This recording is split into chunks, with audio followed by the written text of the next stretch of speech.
Good evening, good evening. My name is Stephanie Benson, and this is Jon. Hi, everybody. I'm gonna say mama. We decided to start this very relaxed podcast.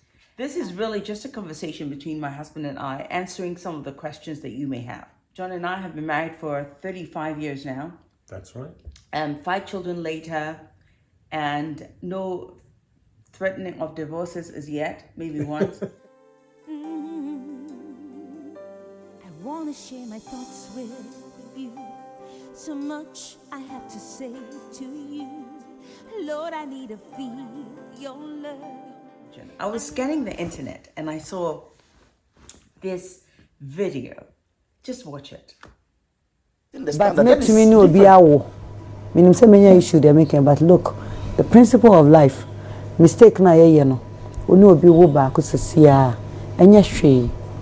But you are a Christian, you know that is not right. You have to be married. But Bible ho na mra so na wiase mra nso akwani nkwanhia so wo ho.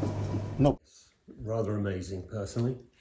The fact is, I don't like criticizing anybody. Well, maybe privately. Do I criticize people, Jon? You have a go. I think you should be more public, but you tell me not to. Yeah, but this one I have to talk about because I get a lot of questions about people who are heartbroken because they've had babies with men who either are married or not ready.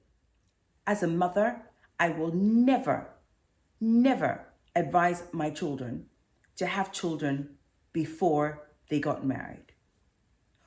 Sometimes it happens. Sometimes you're with somebody for a long time and then you get pregnant, but to consciously have children before you get married is the most ridiculous thing I have ever heard in my life. There'll be a small group of women who agree, but it'll be a small group, and that's it. You know, it'd be one of these bits, once a bit of news disappear, everybody forget about it. No, people not forget about it. Sometimes I say some really stupid things like, Not that stupid. No, I'll never say anything that's stupid.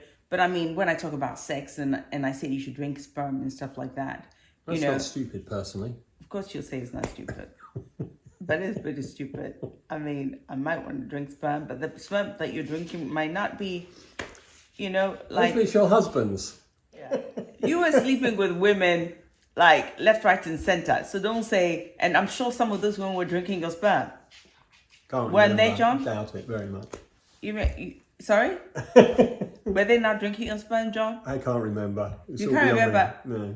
We'll avoid this conversation. No, we're not avoiding this. Because look at his face. He's getting red. Of course they drank his sperm.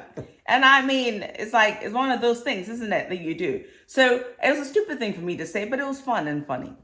Well, I think it was fun and funny. Please, don't consciously have a baby outside of wedlock. Don't. If it happens and you're equipped to look after the baby, then great. Because as far as I'm concerned, at 25, I was 21 when I had my first child, 22 in fact. And the fact is, I had a man who was there, present to help me make it happen. And not having a supportive man there is... Well, that would be a nightmare. But all I would say about this lady, don't know her, but if her moral compass is steering her down this way, you got to question, generally, if you make decisions like that, what about your other decisions in life? Yeah, that's very true. Who knows her? It was a really stupid thing to say. As a mother, I do not condone it. Me ya krabio anka madwin aware ho me oba after 35. What are you saying? That you will not consider marriage before 35? Really? Getting married after 35 is not a bad thing. No, I just think it's a little bit too late because men don't mature at least till they hit their late 20s, personally. Yeah. Ladies, a lot more mature, a lot younger. So I would say ladies in their 20s, but men need to be towards their late 20s because we're still big kids at that age. Well, moving away from that, we're talking about marriage and religion. And to be honest, they sort of both work together because in the Catholic Church, you are not supposed to be having sex before marriage. Really? Yes, Jon, you've sinned many times over. But I'm not Catholic. Anyway, you Catholics, all Well, you but do as is you go at the weekends, you repent your sins, and you do it all again. That's true. It's an easy one. Yeah. A few Hail Marys, whatever it's called. Yes, I know. When was the last time Oh, you shut confessed, up. Anne Shirley? It's been since I married you Oh because my gosh. my sins are plenty after meeting you, John. Good. But You've they're let good me sins, down. aren't they? They're not good sins. You are the devil itself. Marriage and religion, that's a really big topic because as a Catholic, there's so many things that I believe in that I know John doesn't believe in. I want to hear what he actually believes in. Let's hear it. So, yeah, I would say I believe in the evolutionary theory, but I can't support or come up with a good reason how it all started. If there was some divine being that clicked their fingers and it all created. I have no idea on that. I don't think anybody does. No, you're right. I mean, I actually agree that nobody actually really knows. Knowing that there's somebody up there that you need to answer to. That's why, I mean, for me, religion is important in a way. Now, I'll support Stephanie there, primarily because I think there's a way you should lead your life, and you should live your life like a good, decent human being. And those 10 commandments are pretty good in defining how you should lead life. That doesn't make you religious if you want to behave like that. I think it's just being a decent human being. Yeah. So religion and marriage, the reason why I wanted to talk about it is a lot of ladies tend to stay with their partners because they think religion tells them to stay there even if they're unhappy. What religion does, or the pastor they tell you that, or religion says that. African marriages are governed predominantly by religion. And our pastors also play a big part in telling married people how they should live their life. But this pastor is probably sleeping with your wife. I shouldn't have said that. I'm sorry. I sort of meant it. I'm sure it's never happened. It happens all the time. I mean, I don't have any respect whatsoever for pastors. Let me just put it out there.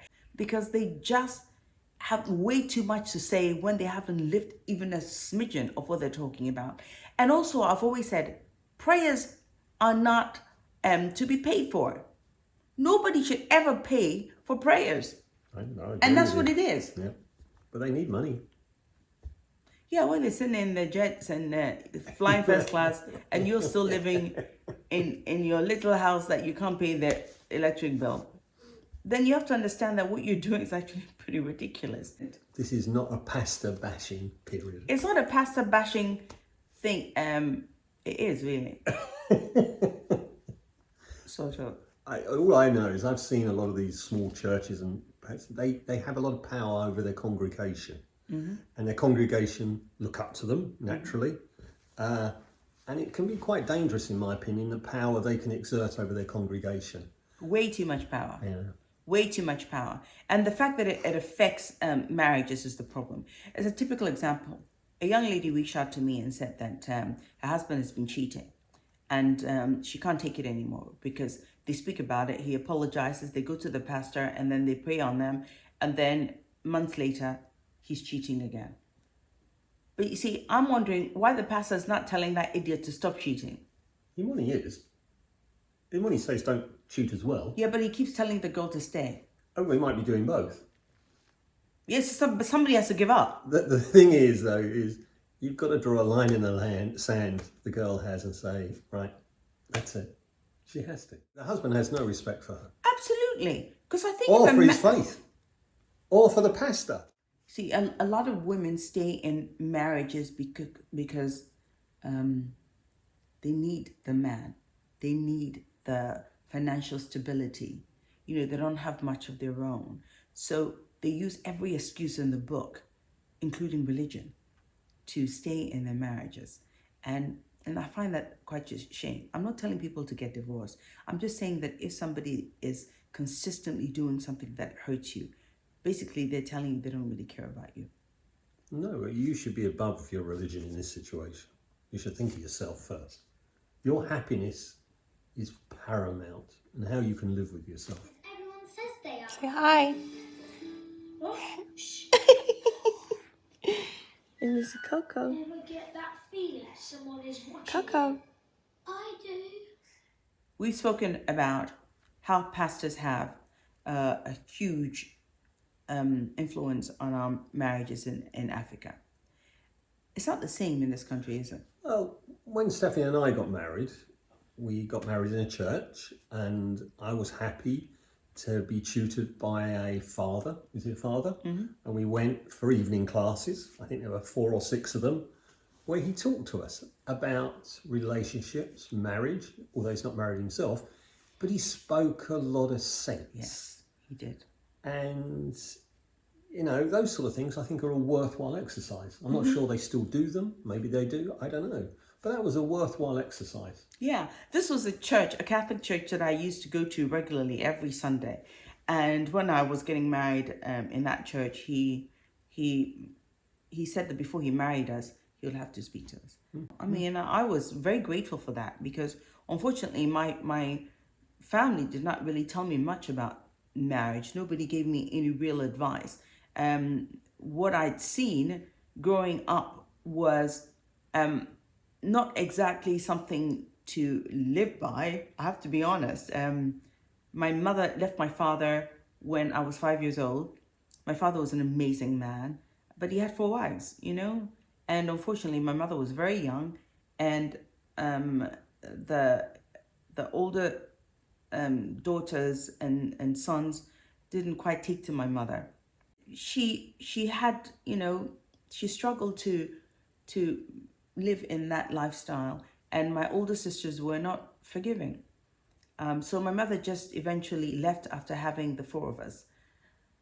And she was a strong woman, you know, the kind of woman that you couldn't walk over. You met her, and she was fiercely independent. And I think that's where your mum, you know, she knew what she wanted. Yes. And I don't think she would take any bad feelings against her. And she taught us to be very independent. She taught us to not, just settle for any man. But I have to tell you. Oh, I was going to go there. This is the most independent out of all the sisters. I am. She takes less bullshit. They're much happier now. They're living a much happier life. Araja is married again, second husband, and she's very happy. Belinda chooses to be single. I'm trying to find her a guy, but she's so picky.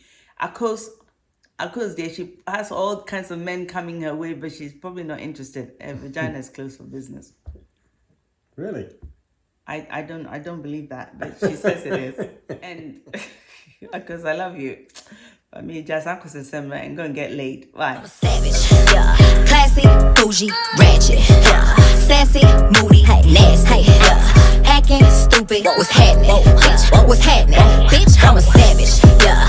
Classy, bougie, ratchet. But if you have anything to say, any comments about what we're saying that you feel strongly about, please feel free to leave a comment on this page. Tell us something that we've missed, something that we could talk about next week, and we'll be happy to discuss it with you. Because the fact is, as much as we can sit here and tell you what we think, it's not everything that we know. And we're open to learning from you. So I'm happy for you to say whatever it is you want to say, good or bad. Well, you know, the bad, you might get a few answers back though.